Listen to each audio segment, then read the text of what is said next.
Okay, okay.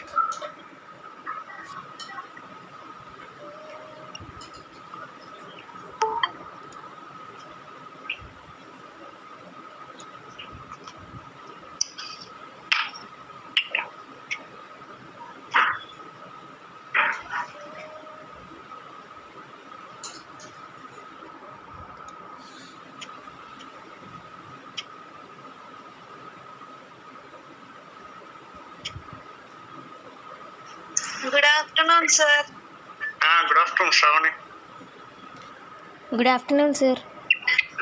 Good afternoon, Gayatri. Good afternoon, sir. Good afternoon, good afternoon.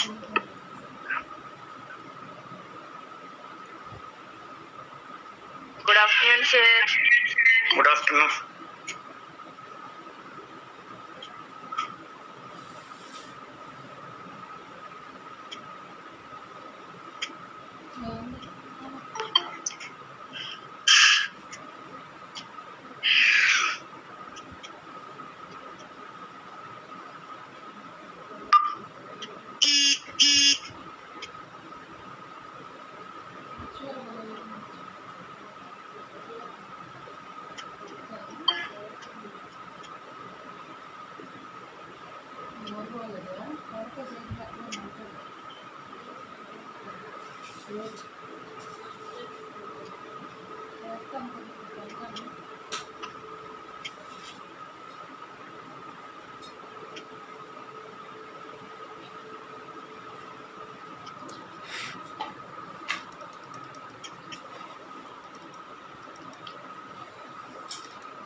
Okay, okay. I will start. Then, why majority of the students not sent their diagrams? I don't know. But are you not able to understand, or are you negligent? I don't know. ఎందుకని ఎక్కువ ఎవరు నలుగురు ఐదుగురు పంపించారు diagrams, మిగిలిన వాళ్ళు అస్సలు why what happen to them, what happen to them, can you know the reason? Why majority not shown the diagram? So online classes we cannot do justice unless you cooperate in the teaching, because I don't know how far you followed me. Then whether I have to go further or stop there, or I am unable to plan myself. So can I go further? Can I go further?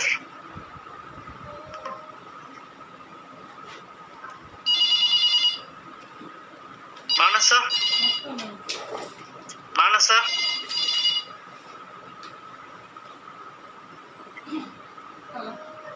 Aditya?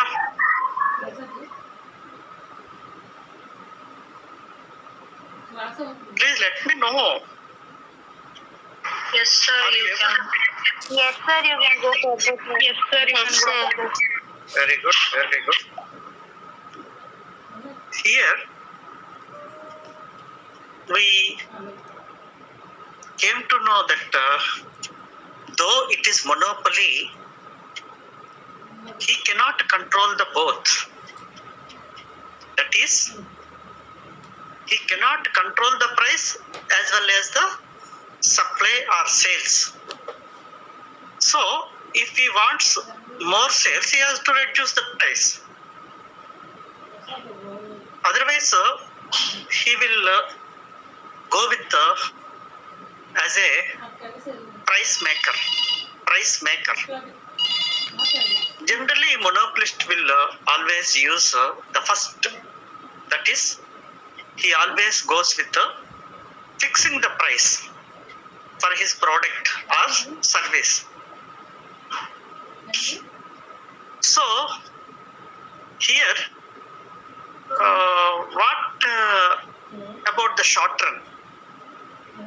In the short run, there may be some adjustments. That means he has to meet some fixed costs and some are variable costs. And in that way, he cannot decide. Sometimes he may face more cost where he cannot get the returns. So in that way, a monopolist probably in the short period he will get losses or abnormal profits or normal profits. So here a monopolist may be a price maker. We cannot say exactly he will get abnormal profits. So in that way, I have explained only one diagram, which is abnormal profits. Our diagram is abnormal profits. Because he is a monopolist, because he has a right to fix the price, generally we expect that he will fix the price more than the cost. That's why we are expecting abnormal profits, because he is a price maker. But though sir he is a తెలుగులో monopolist, explain చేస్తారా sir? ఏమ్మా డయాగ్రామా? తెలుగులో ఒకసారి explain చేస్తారా sir? చెప్తాను. Okay sir, thank you. Okay, వాడు అమ్మేవాడు ఒక్కడైనప్పటికీ కొన్ని పరిస్థితుల్లో వాడికి లాస్ కూడా రావచ్చు. కొన్ని పరిస్థితుల్లో అబ్నార్మల్ ప్రాఫిట్స్ రావచ్చు, కొన్ని పరిస్థితుల్లో నార్మల్ ప్రాఫిట్స్ రావచ్చు.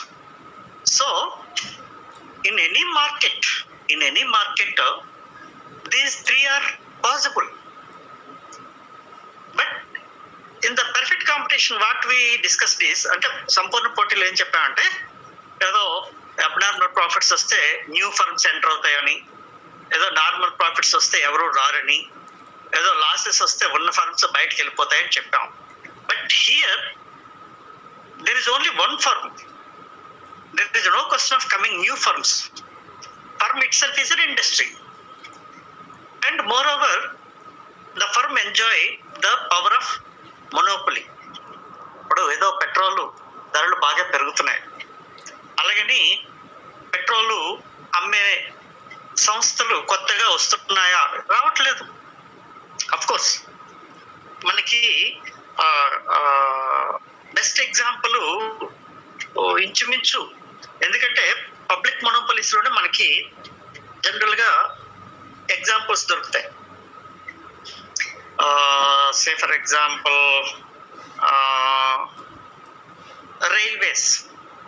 Railways is enjoying monopoly.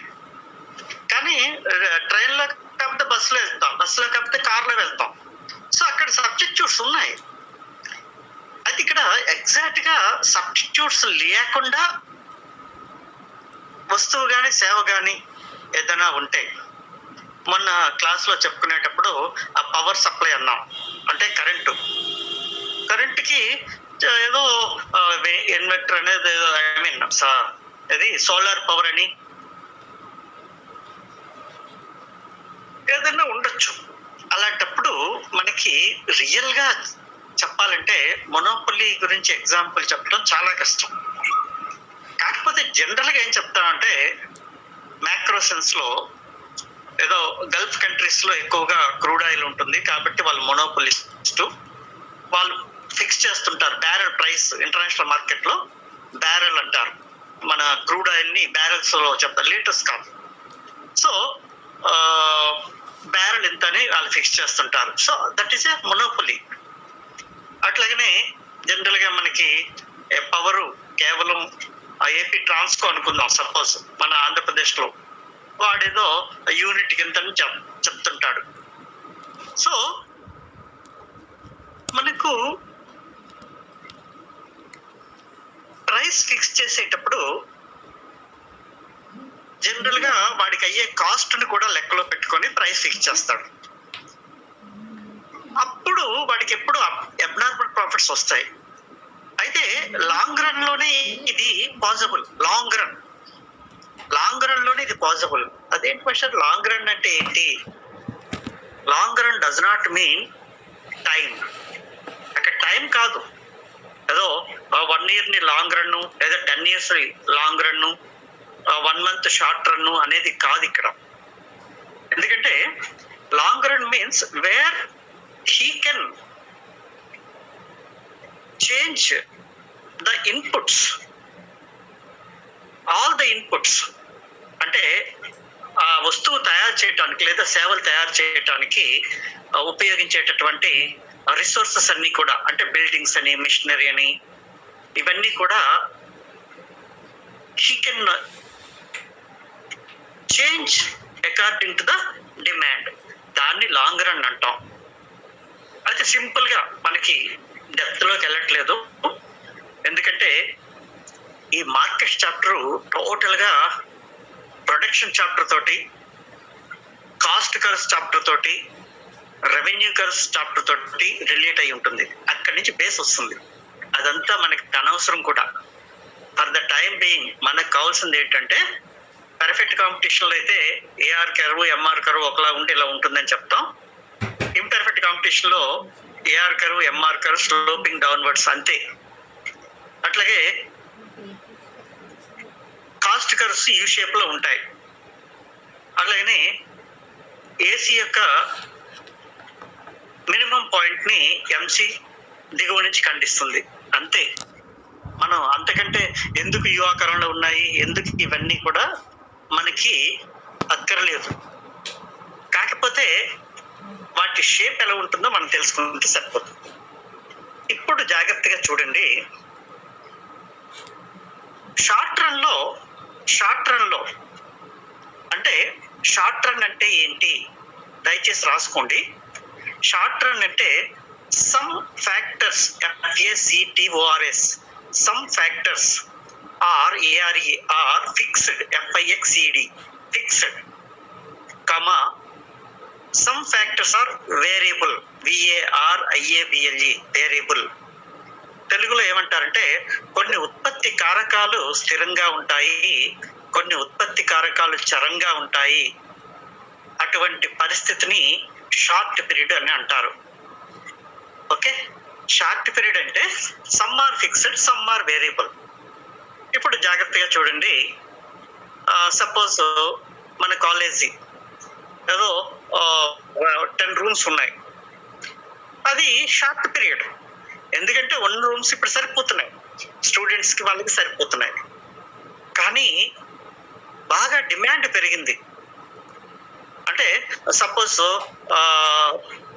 Law course అందించేది ఒకే కాలేజ్ ఉందనుకుందాం, డిఎల్ కాలేజీ ఒకటే ఉందనుకుందాం, LLB కాలేజీ ఒకటే ఉందనుకుందాం. అప్పుడు దాన్ని మొనోపొలీ అంటాం. ఇంకెవరికి పర్మిషన్ ఇవ్వలేదు. యూనివర్సిటీ వాళ్ళు ఒక్క కాలేజీకే పర్మిషన్ ఇచ్చారు. అస్సలు విశాఖపట్నంలో ఇంకో కాలేజీ లేదు, లా కాలేజ్ ఇంకొకటి లేదు. అప్పుడు that is called as monopoly. అప్పుడు వాళ్ళు ఏం చేస్తారు, ప్రైస్ వాళ్ళు ఫిక్స్ చేసుకుంటారు, ఫీజు అది. సో ఊరికనే మీకు ఎగ్జాంపుల్ చెప్పాను అంటే అర్థం కావటం కోసం. ఏదో ఒక టైప్ ఆఫ్ కోర్స్ ఉందనుకుందాం, ఒక సే ఫర్ ఎగ్జాంపుల్ ఏదో డేటా సైన్స్ అని, ఏదో సమ్ కోర్స్ కొత్తది, ఏ కాలేజీలో లేదు, ఒకే కాలేజీలో ఉంది. ఆటోమేటిక్గా ఆ కాలేజీ ఆ కోర్సులో మొనోపొలీ, ఆ సేవ, that service, the teaching service of a particular science will come under the monopoly. అయితే మరి వాడు షార్ట్ పీరియడ్ లో అన్ని సమకూర్చుకోవాలి, ఆ కోర్సుకి కావాల్సినవన్నీ కూడా సమకూర్చుకోవాలి. అయితే అడ్మిషన్స్ బాగా పెరిగాయి, అలా పెరుగుతూనే ఉన్నాయి ఎవ్రీ ఇయర్. అప్పుడు he will go with large scale. అంటే లాంగ్ రన్ లో అన్ని మార్చేస్తుంటాడు. మార్చేయటం in the sense he will increase the accommodation, he will increase faculty, he will increase the area, he will increase the buildings. So that is అంటే all are variable అంటాం, దాన్నే long run లో అంటాం అన్నమాట. అంటే దీర్ఘకాలం అంటాం తెలుగులో. దీర్ఘకాలంలో అన్ని ఉత్పత్తి కారకాలు చరము అని అంటాం తెలుగులో. ఇంగ్లీష్ లో వేరియబుల్ అంటాం. Means as per the demand we can supply. అది వేరియబుల్ అంటే. అంటే డిమాండ్ పెరుగుతున్న కొద్దీ సప్లై పెంచుకుంటూ పోవటానికి అవకాశం ఉండే కాలాన్నే దీర్ఘకాలము అంటాం. అది 5 years కావచ్చు, 10 years అది అక్కడ టైంతో సంబంధం కాదు. when we keep all the factors as variable or changeable or can be increased or can be decreased, then it is called as long period. Then what is short period? We keep some factors as fixed. Buildings, machinery అన్ని కూడా పెంచాం, అవి అలాగే ఉంచేస్తాం, మిగిలిన వాటిని పెంచుకుంటూ పోతాం.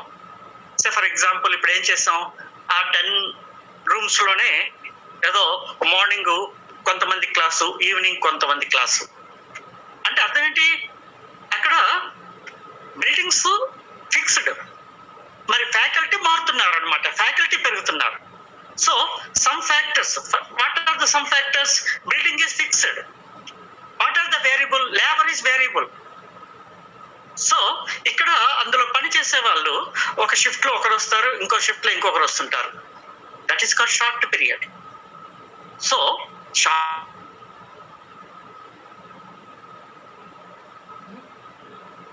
As per the demand we will change. ఒకవేళ అసలు ఎవరు అడ్మిషన్ లేవనుకుందాం, ఏముంది, ఒకేసారి ఏదో కాలేజీ 9 to 1 అందరూ అయిపోతారు.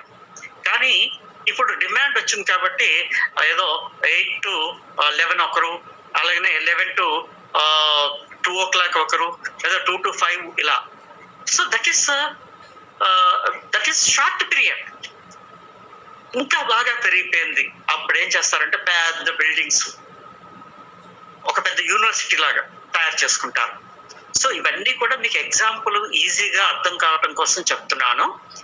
Long period means we can increase the inputs. అంటే ఆ ఉత్పత్తి చేయడానికి కావాల్సినటువంటి అనేక ఉత్పత్తి కారకాలని పెంచుకుంటూ పోతాం అనమాట. That is called long period. Short period అంటే అసలు మనం తయారు చేస్తున్న దానికి డిమాండ్ ఉంటుందో లేదో పూర్తిగా తెలియదు, కాబట్టి జాగ్రత్తగా నెమ్మదిగా కొన్నింటిని స్థిరంగా ఉంచుకొని, అంటే స్థిరంగా అంటే కదలిక లేనిదని కాదు అర్థం. It means fixed means we don't change them, we don't increase them immediately. That is called fixed. And the remaining variable. ఇది షార్ట్ పీరియడ్కి, లాంగ్ పీరియడ్కి. అయితే ఇక్కడ ముఖ్యమైన విషయం ఏంటంటే, లాంగ్ పీరియడ్ లో మొనోపలిస్ట్ అబ్నార్మల్ ప్రాఫిట్స్ తీసుకుంటాడు. అది మనకు కావాల్సిన.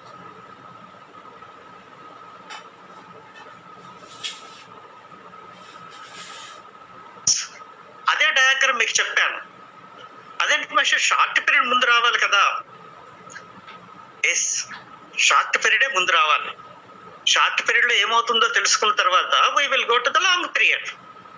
But because he is a monopolist, వాడు ఎప్పుడు కూడా అబ్నార్మల్ ప్రాఫిట్స్ గెయిన్ చేయాలనే ఉద్దేశంతోనే ఉంటాడు. అందుకే ఫిక్స్ చేసుకుంటాడు ప్రైస్, దానికి అడ్జస్ట్ చేసుకుంటాడు. కాబట్టి మొదట లాంగ్ పీరియడ్ నుంచి లేదా అబ్నార్మల్ ప్రాఫిట్స్ నుంచి వచ్చామన్నమాట. అయితే అఫ్ కోర్స్ మనకంత కష్టంగా ప్రశ్న ఉండదు ఎట్టి పరిస్థితిలో. ఒకవేళ వాడు ఏది అడిగినా మనం రాసేది ఇదే. What ever he asks in the monopoly we write only the abnormal profits. That's all. We don't go with the normal profits or losses or something. మనకి తెలిసింది ఒకటే, ఏంటి, అబ్నార్మల్ ప్రాఫిట్స్. అదేంటి మాస్టర్, వాడు ఒకవేళ మొనోపలీలో how a firm will attain equilibrium in the short period అని అడిగాడు అనుకుందాం. మరి మనం చేసిన తప్పే. వాడు షార్ట్ పీరియడ్ అయితే మనం వేస్తున్న డయాగ్రాము లాంగ్ పీరియడ్. సో అందుకని మనం మిగిలిన 2 డయాగ్రామ్స్ కూడా చెప్పేసుకోవాలి. ఎందుకంటే మనం ఎప్పుడు కూడా సేఫ్ లో ఉండాలి.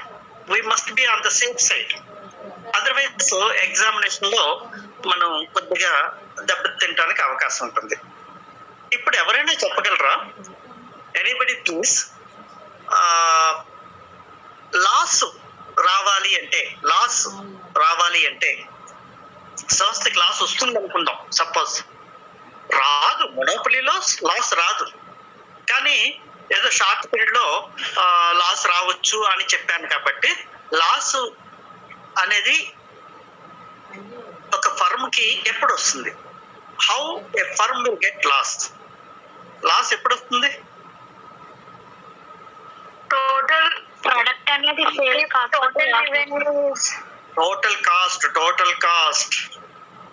Total cost is greater than the total revenue. అంతే కదమ్మా? Total cost is greater than the total revenue. మొత్తం అయ్యే ఖర్చు కంటే అడికి వచ్చే రాబడి తక్కువ ఉంటే లాస్. అంతే కదమ్మా? Total cost is more than the total revenue. లేదా మనకి ఏదో యావరేజ్ కాస్ట్ ని బట్టి కూడా చెప్పొచ్చు లాసెస్ ని. when AC is greater than AR, అలా కూడా చెప్పొచ్చు.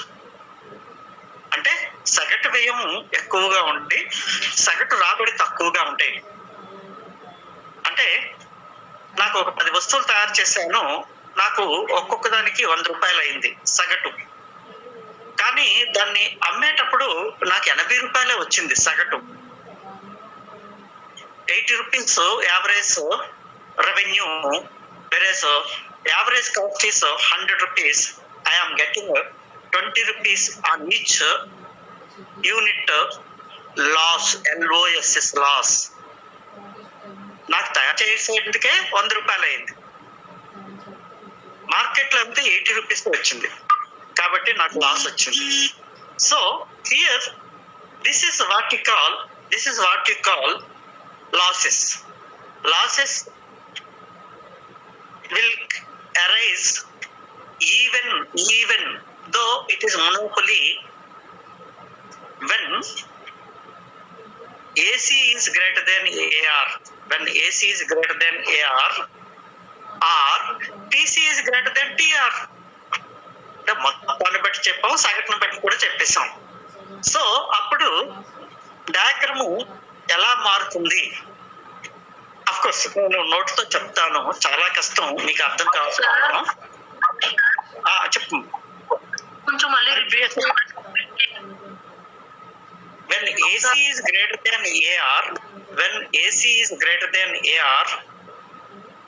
or TC is greater than TR, total cost is greater than the total revenue, loss will come. Loss will come. So losses are possible in monopoly in short period. అది జ్ఞాపకం పెట్టుకున్నామ్మా. Short period లోనే loss రావడానికి అవకాశం ఉంటుంది. Long period లో abnormal profits వచ్చి తీరుతాయి. In the long run monopolist will get always abnormal profits. చెప్పు. Yes, Pranavi, somebody, you ask. Anybody? Yes sir. Short run లోనే అబ్నార్మల్ ప్రాఫిట్స్ వచ్చే ఛాన్స్ ఉందా? ఉంది, రెండు ఉన్నాయి. షార్ట్ టర్మ్ లో అబ్నార్మల్ ప్రాఫిట్స్ ఉంటాయి. అంటే we cannot say in the short term abnormal profits ఉండొచ్చు, నార్మల్ ప్రాఫిట్స్ ఉండొచ్చు, లాసెస్ ఉండొచ్చు. Anything is possible. in the short term anything is possible, but in the long run abnormal profits, it is definite. In the long run abnormal profit is definite, but in the short period anything may happen. though it is a monopoly, anything may happen. So okay sir. మనం short run అంటే economic profits వేసేస్తాం. Loss అంటే అక్కడ ఏసీఎంసీ ఉన్నాయి కదమ్మా, average cost, marginal cost. అది కొద్దిగా పైకి కనుక లేపితే కాస్ట్, యావరేజ్ కాస్ట్ ఎక్కువ ఉంటుంది, యావరేజ్ రెవెన్యూ తక్కువ ఉంటుంది. అక్కడ ఆ ఏసీని కొద్దిగా పైకి తీసుకెళ్ళాం అనుకున్నాం, కానీ పైకి తీసుకెళ్ళటం కిందకి తీసుకెళ్ళినా సరే ఏసీఎంసీ రిలేషన్ ఏంటమ్మా? ఏసీఎంసీ రిలేషన్ ఏంటి?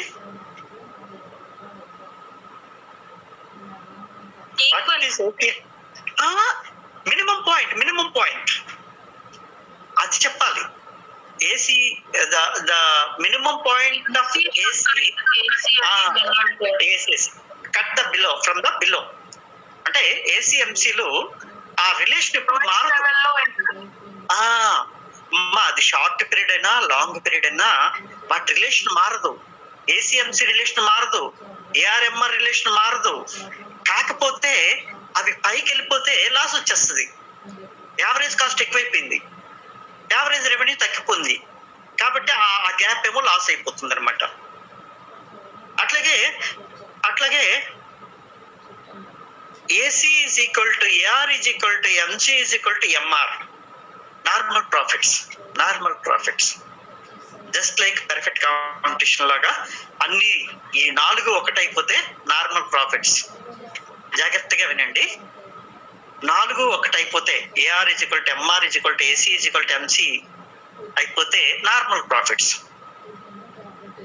అలా కాకుండా AR is greater than AC, abnormal profits. Versus AR is less than AC, losses.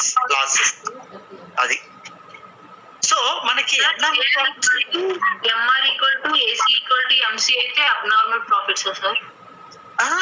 MR is equal to MC is equal to AR is equal to AC అయితే నార్మల్ ప్రాఫిట్స్. 4 ఉన్నాయి కదా. MR is equal to MC is equal to AR is equal to AC 4 కదమ్మా. Revenue curve 2, cost curves 2 కదా. ఈ 4 ఒకటైపోతే, equal అయిపోతే that is normal profits. NORMAL, normal profits. Normal profit. చెప్పు. MR equals to MC but AR is greater than AC, అప్పుడు abnormal కదా. Very good. అప్పుడు abnormal. అన్నిటికీ కండిషన్ ఒకటే, MR is equal to MC కండిషనే. అన్నిటికీ MR is equal to MC condition, first condition అదే. కానీ AR greater than AC, abnormal profits. AR lesser than AC, loss. Very good. అయితే MR is equal to MC is equal to AR is equal to AC, అప్పుడు normal profits. అది కష్టం. అంటే diagram కష్టం, ఎందుకంటే MR is equal to MC దగ్గర correct గా AR is equal to AC అవ్వాలి. అది కొద్దిగా కష్టంగా ఉంటుంది డయాగ్రామ్. లాస్ ని ఏముంది, ఏసీని పైకి లేపేస్తే, ఏసీ కర్వ్ ని కొద్దిగా పైకి తీసుకెళ్ళిపోతే ఏఆర్ కర్వ్ కంటే పైకి అప్పర్ సైడ్ తీసుకెళ్ళిపోతే అది లాస్ కనపడిపోతాయి. కానీ MR is equal to MC is equal to AR is equal to AC అవటం కొద్దిగా డ్రాయింగ్ కొద్దిగా చాలా జాగ్రత్తగా వేయాలి. ఎందుకంటే మనకి ఈ పర్ఫెక్ట్ కాంపిటీషన్ అయితే ఒక స్ట్రైట్ లైన్ గా ఉంటుంది, MR is equal to MC is equal to AR is equal to AC అన్ని ఒక దగ్గర, అది నార్మల్ ప్రాఫిట్స్. కానీ మొనోపొలీలో అలా లేదు కదా. మొనోపొలీలో స్లోపింగ్ డౌన్వర్డ్స్ ఏఆర్ఎంఆర్లు. అలాంటప్పుడు ఈ 4ని ఒక దగ్గర కలపటం కొద్దిగా ఇబ్బందికరంగా ఉంటుంది. But I will draw it, I will show it, I will send you. నేను మరలా డయాగ్రామ్స్ జాగ్రత్తగా వేసి మీకు పంపిస్తాను. ఏంటంటే నార్మల్ ప్రాఫిట్స్, లాసెస్. అయితే అబ్నార్మల్ ప్రాఫిట్స్ మీ దగ్గర ఉన్నాయి, మళ్ళీ మీరు కన్ఫ్యూజ్ ఎందుకు చేయటం? ఆల్రెడీ ఇప్పుడు మన దగ్గర ఉన్నదే అబ్నార్మల్ ప్రాఫిట్స్. కాబట్టి మనకి ఇంకా 2 డయాగ్రామ్లు ఉంటే చాలు. ఒకటి లాస్, రెండోది నార్మల్ ప్రాఫిట్స్. ఈ 3 డయాగ్రామ్లు కలిస్తే that will come under short period equilibrium.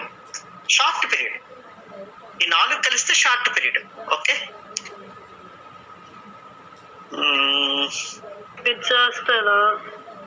ఏమ్మా చెప్పండి, డౌట్స్ అడగండి అమ్మా. ఇప్పుడు పోలో కలిపితే షార్ట్ పీరియడ్ అన్నారు కదా, ఏఆర్ ఈక్వల్స్ టు అది ఈజీ కాదు, నేను చెప్తాను తర్వాత. డయాగ్రామ్ వేసి పంపిస్తాను, అది అందరూ చూడండి. అది కరెక్ట్ గా ఇలా స్లోపింగ్ డౌన్వర్డ్స్ గా 4 ఎలా కరెక్ట్ అయిపోతాయి? కష్టం అంటే జాగ్రత్తగా MR=MC ఒక పాయింట్ తీసుకుంటాం, దాన్ని ఈక్విలిబ్రియం అంటాం. ఆ లైన్ అలా పైకి తీసుకెళ్తాం, కరెక్ట్ గా ఏఆర్ కి ఎక్కడో టచ్ అవుతుంది. ఆ ఏఆర్ కి ఎక్కడైతే టచ్ అవుతుందో కరెక్ట్ గా ఏసీ కర్వ్ కూడా అక్కడే టాంజెంట్ కర్వ్ కావాలి, కరెక్ట్ గా అదే పాయింట్ దగ్గర ఈక్వల్ అవ్వాలి. అప్పుడు ఏమవుతుందంటే MR=MC ఈ పాయింట్ ఇక్కడ కనపడుతుంది, AR=AC ఆ పై పాయింట్ అక్కడ కనపడుతుంది. కాబట్టి ఇవన్నీ కూడా ఒకటే. MR=MC AR=AC, that is normal profits. Okay, ఇప్పుడు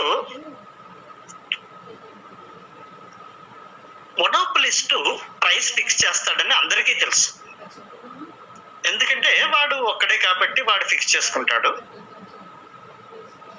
ఎక్కడ ఫిక్స్ చేస్తాడు అంటే ఎక్కడ, ఇన్ ద సెన్స్ ఎలాస్టిసిటీ. ఇక్కడ ఒకసారి మర్చిపోయారేమో, ఒకసారి జ్ఞాపకం పెట్టుకోండి.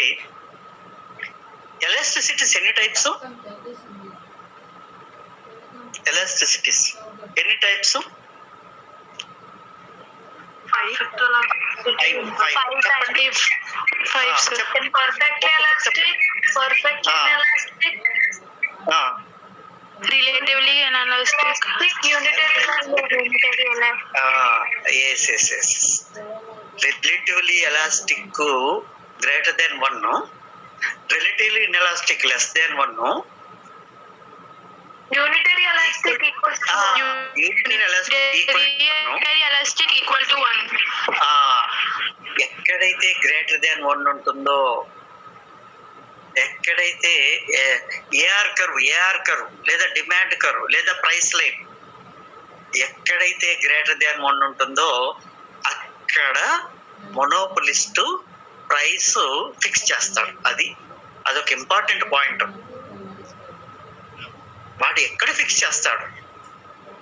Wear the AR curve elasticity is greater than 1, where the elasticity of the AR curve. రాసుకోండమ్మా. A monopolist will fix the price. Please write it. A monopolist will fix the price where WHERE, where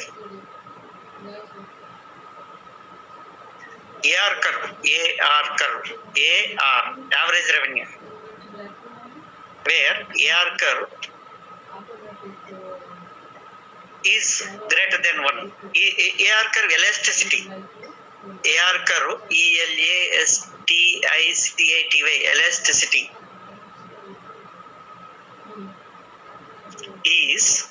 elasticity is greater than, ఏదో ఇలా ఎరలో పెట్టచ్చు కూడా, లేదంటే మామూలు sentence లో words లో కూడా రాయిస్తే greater than, GREATER, greater than 1. అదొక ఇంపార్టెంట్ పాయింట్ అమ్మా. ఓకే, కావాలంటే దీన్ని తీసుకెళ్ళి ఫీచర్స్ లో కూడా పెట్టేసుకోవచ్చు. ఇది మొనోపలి ఫీచర్స్ ఉన్నాయి కదా, ఏకస్వామి, లక్షణాలు అంటాం. కావాలంటే ఇది కూడా అది. అంటే వాడు ఫిక్స్ చేస్తాడు ప్రైస్. ఎక్కడ ఫిక్స్ చేస్తాడు? ఎక్కడైతే ఏఆర్ యొక్క ఎలాస్టిసిటీ గ్రేటర్ దెన్ 1 ఉంటుందో అక్కడ ఫిక్స్ చేస్తాడు. అక్కడే ఎందుకు ఫిక్స్ చేస్తాడు అంటే అక్కడే ఎంఆర్ పాజిటివ్ గా ఉంటుంది. అది ఇంకా డెప్త్ లోకి అనవసరం, మనం అసలే కష్టపడి నేర్చుకుంటున్నాం. అది అక్కడ ఎందుకు అవుతుంది, ఇక్కడ ఎందుకు అవుతుంది, ఇలా యు ఆకారంలో ఎందుకు ఉంది, ఎంఆర్ రేఖ ఏఆర్ కింద ఎందుకు ఉంది, ఇది ఎందుకు పైకి లేదు, ఇవన్నీ మనం డీప్ గా వెళ్తే మాత్రం మనం కొద్దిగా ట్రాక్ తప్పిపోతాం. కాబట్టి జస్ట్ ఐఎమ్ టచింగ్. ఇప్పుడు మొనోపలిస్ట్ లో ఎవరికి ఉపయోగపడుతుంది మొనోపలి అనేది? అసలు ఈ మొనోపలి మార్కెట్ అసలు ఉంటుందా? ఉంటుంది అంటే ఉంటుంది, లేదంటే లేదు. అదే నిమిషం లేదు లేదంటే ఉన్నదాని గురించి అసలు పర్ఫెక్ట్ కాంపిటీషన్ చెప్పారు, అదేమో ఎక్కడ కనపడదని చెప్పారు. మొనోపలిస్ట్ ఇది కూడా కనపడదని చెప్తే ఎందుకండి పరీక్షల్లో విషయం లేకుండా, అంటే మనకి రియాలిటీకి దగ్గర లేని ఎందుకు చదువుకోవాలి?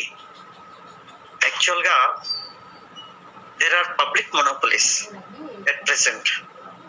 ప్రభుత్వం ఫిక్స్ చేస్తున్న, ప్రభుత్వం నడుపుతున్నటువంటి ఏకస్వామ్యాలు ఉన్నాయి.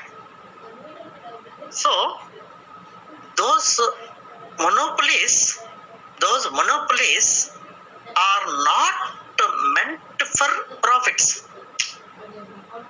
జనరల్ గా ప్రభుత్వం లాభం కోసం వ్యాపారం చేయదు, ప్రజల కోసం, ప్రజల సంక్షేమం కోసం వ్యాపారం చేస్తుంది. కాబట్టి నిజానికి రివర్స్ ఇస్ ద కేస్. నిజంగా ప్రభుత్వం మన కోసం ఉంది. నిజానికి చాలా మంది అంటుంటారు ప్రభుత్వమే దోపిడీ చేస్తుందని. ప్రభుత్వం కరెంటు ఛార్జీలు పెంచుతుంది, సిలిండర్ ఛార్జీలు పెంచుతుంది, కరెంటు ఛార్జీలు పెంచుతుంది. ఇవన్నీ అమ్ముతుంది ఎవరు? ప్రభుత్వమే. మొనోపలీలు వాళ్ళే, ప్రభుత్వ మొనోపలీలే ఉన్నాయి. ఆర్టీసీ బస్ ఛార్జీలు పెంచుతుంది. సో అది మొనోపలిస్ట్ కాబట్టి దాని లక్షణం అది. జనరల్ గా మనకి ఏవో ఎదవలు మంచోళ్ళు అని ఉంటారు. మనం ఎందుకంటే ఆడు ఎదవంటే ఆడు అలాంటి పనులే చేస్తాడు అంటారు. ఏంటంటే మొనోపలి, వాడు మొనోపలి కాబట్టి వాడికి ఆ పవర్ ఉంటుంది, ఆ పవర్ చూపిస్తుంటాడు, వాడికి ఆ శక్తి ఉంటుంది. ఆ శక్తి, అయ్యో నేను ప్రభుత్వం నేను ఇలా చేయకూడదేమో, ప్రజల కోసం మనం ఉన్నాం కదా, ప్రజలను దోపిడీ చేయకూడదు కదా, ప్రజలకు ఎక్కువ ధరకు అమ్మకూడదు కదా అని అనుకోవచ్చు. కానీ నిజానికి when there is a monopoly power, definitely they will use it. So మనం ఈ ప్రైస్ ఫిక్సేషన్ దగ్గర, మొనోపలిస్ట్ ప్రైస్ ఫిక్సేషన్ దగ్గర వ్యాపారం చేసుకునేటప్పుడు ఎవరు కూడా, ఈవెన్ పర్ఫెక్ట్ కాంపిటీషన్ లో కూడా ప్రాఫిట్స్ కోసమే చేస్తారు వ్యాపారం. సో గవర్నమెంట్ అయితే ప్రాఫిట్ కోసం చెయ్యదు, కానీ ప్రాఫిట్స్ వస్తుంటాయి మొనోపలీలో. ఇప్పుడు సే ఫర్ ఎగ్జాంపుల్ ఏదో పెట్రోల్ విపరీతంగా ప్రతి ఒక్కడు తిట్టుకుంటుంది ఏంటంటే పెట్రోల్ ధరలు పెరిగిపోతున్నాయి. ఎందుకంటే అది ప్రభుత్వం అయితే ఏం చేయాలి, ఆ చేతిలో ఉంటుంది. కాబట్టి కాస్ట్ కి, జాగ్రత్తగా వినండి, కాస్ట్ కి ప్రైస్ కి 3/4 డిఫరెన్స్ ఉంది పెట్రోల్. వాడు ఇంటర్నేషనల్ మార్కెట్ లో ఏదో 1 లీటర్ 30 రూపాయలకి ఎంతకో కొంటున్నాడు, 28 రూపాయలకు. మరి మార్కెట్ లో 100 రూపాయలకు అమ్ముతున్నాడు. 3 times. కాస్ట్ 30 రూపాయలు, price 90 rupees. Is getting nearly 60 rupees as profit per litre. అంత ప్రైస్ అంటే ఎందుకనే వచ్చింది? వాడు మొనోపలిస్ట్ కాబట్టి. అదైతే ఇంకొకడైతే అలాగే వచ్చేది కాదు కదా. So this is really being law graduates, would be law graduates, you must think of. అదేంటి మాస్టారు, ప్రభుత్వం కూడా ప్రజలను దోచేస్తుందా? దోచటం ప్రభుత్వం కాదు, అక్కడ ప్రభుత్వానికి మొనోపలి పవర్. అంటే ప్రభుత్వం ఒకటే అమ్ముతుంది పెట్రోల్, ప్రభుత్వం అమ్మాలి కాబట్టి అది దోచేస్తుంది. అలా కాకుండా ఎవరైనా అమ్ముకోవచ్చు అనుకుంటే ఈ పరిస్థితి ఉండదు అనమాట. అది ఎందుకు అలా చేస్తుంది? దానివలన ఎందుకని ధర పెరిగినా డిమాండ్ తగ్గట్లేదు, కాబట్టి ప్రభుత్వానికి ఆదాయం ఎక్కువ వస్తుంది, ప్రభుత్వానికి లాభాలు ఎక్కువ వస్తున్నాయి. దానివల్ల ప్రజలకు ఏదో చేద్దాం అనేటటువంటిది వాళ్ళ ఆలోచన. అదంతా వేరే విషయం. So monopolist will get abnormal profits, may not be in the short period but definitely in the long period. అది రాసుకోండి. Monopolist will always, please write it, monopolist will always get abnormal profits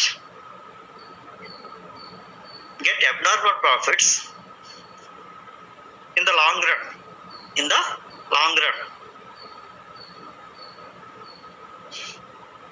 Full stop. It may not be possible in the short run. It may not be possible in the short run.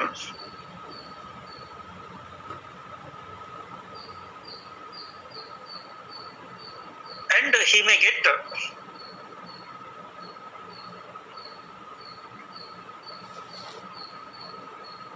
normal profits or losses also. అంటే short run లో normal profits రావచ్చు, లేదంటే losses కూడా రావచ్చు. Okay, మీరు గాబరా పడద్దు. Definite గా మనకి ఐఎమ్ సెర్చింగ్ ఆల్టర్నేటివ్స్. ఎలాగా ఈ డయాగ్రామ్స్ ని మీకు అర్థం అయ్యేటట్టుగా, ప్రతి ఒక్కరు కూడా పర్ఫెక్ట్ గా వేసేటట్టుగా ఎలా ప్రయత్నం చేస్తే మీకు రీచ్ అవుతుంది అనేది I'm doing my level best. So బహుశా మనకి కొన్ని ఏదో ఒక రూమ్ ఉంది అక్కడ కాలేజీలో, అక్కడ ఏదో బోర్డు, కెమెరాస్ ఇవన్నీ ఉన్నాయి. ఒకవేళ అట్లాంటి అవకాశం ఏమైనా ఉంటే నేను డయాగ్రామ్స్ బోర్డు మీద వేసి అది మీకు డిస్ప్లే ద్వారా చెప్పడానికి కూడా ప్రయత్నం చేస్తాను. But for the time being, without wasting much of our time, I am sending the diagrams. Last but not the least, జాగ్రత్తగా వినండి. ఎప్పుడు కూడా ఎకనామిక్స్ లో డయాగ్రామ్స్ కాపీ చేయకండి. అంటే నేనేదో ఇలా ఒక డయాగ్రామ్ పంపిస్తే ఏదో ఇలా ఉంది, ఇలా పైకి వెళ్ళింది, ఇలా కిందకు వచ్చింది అనేది కాకుండా ఎందుకు అలా, సో నేను వేసిన దాన్ని కాపీ చేసి దాన్ని ఏదో ముక్కలుగా చేయకండి. అందుకనే మీకు ఒక డయాగ్రామ్ ఉంటే 3 డయాగ్రామ్లు చెప్తున్నాను. ఎందుకంటే ఆ షేప్ కరెక్ట్ గా తెలుసుకోవటం కోసం. ఏఆర్ రేక్ అంటే ఇలా ఉంటుంది, ఎంఆర్ రేక్ ఇలా ఉంటుంది, ఏఆర్కి దిగువన ఎంఆర్ ఉంటుంది, ఏసీ రేక్ ఇలా ఉంటుంది, ఏసీ యొక్క మినిమం పాయింట్ ఎంసీ డౌన్వర్డ్స్ లో కట్ చేస్తుంది, ఏసీ కర్వ్స్ యూ షేప్ లో ఉంటాయి. ఇవన్నీ ఒక దగ్గర కలుసుకుంటే అక్కడ నార్మల్ ప్రాఫిట్స్ వస్తాయి. అలా కాకపోతే అది లాస్ కానీ లేదా అబ్నార్మల్ ప్రాఫిట్స్ కానీ అవ్వచ్చు. ఇవన్నీ కూడా చెప్పడానికి కారణం ఏంటంటే, మీరు డయాగ్రామ్ వేసేటప్పుడు కాస్త ఆలోచించి కేవలం ఏదో ఒక షేప్ని తేవటానికి, జనరల్ గా మనం ఏంటంటే ఏదో ఒక డయాగ్రామ్ లేదా ఒక పటం వేసేటప్పుడు ఆ పక్కవాడు ఎలాగేస్తే అలాగే ఆడు మొదట అబ్జర్వ్ చేయకుండా దాని షేప్ తేటానికి ట్రై చేస్తాం. అలా చేయకండి. ఎందుకంటే మనకి అర్థం కాకుండా ఈ ఏఆర్ కర్వ్ ఎందుకు ఇలా ఉంది, ఎందుకంటే అది ప్రైస్ లైన్. ప్రైస్ తక్కువగా ఉంటే డిమాండ్ ఎక్కువగా ఉంటుంది, కాబట్టి స్లోపింగ్ డౌన్వర్డ్స్.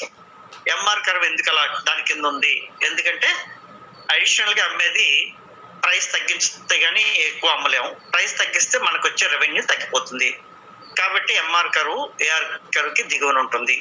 సో ఇలా అర్థం చేసుకుంటే పర్వాలేదు. We try our level best. జాగ్రత్తగా చదవండి. నేను ఆల్రెడీ మీకు మెటీరియల్ పంపించాను. అది మీరు ఎక్కడైనా ఏ మెటీరియల్ అయినా ఏ పుస్తకంలోనైనా చదువుకోండి, నాకు ఎటువంటి అభ్యంతరం లేదు. కాకపోతే మీకు సులువుగా అర్థమయ్యే మెటీరియల్ చదువుకోండి. మీరు చదివిన మెటీరియల్ అర్థం కాకపోతే నన్ను అడగండి.